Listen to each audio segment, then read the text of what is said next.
ঘরের সংসার চাপা পড়ে মৃত্যু হলো এক মহিলার। নাম অনিমা বিশ্বাস, বয়স 57 বছর।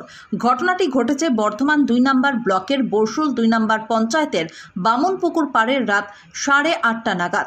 ঘটনাস্থলে শক্তিগড় থানার পুলিশ জেসিবি দিয়ে স্ল্যাব সরিয়ে পুলিশ দেহ উদ্ধার করে।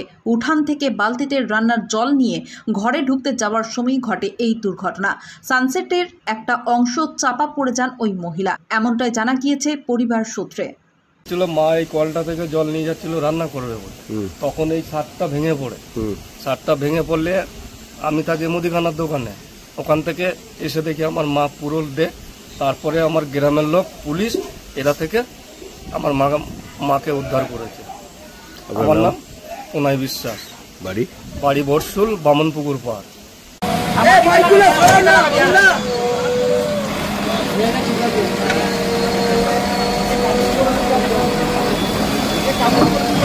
পিলারটার উপরে পড়ে গেছে।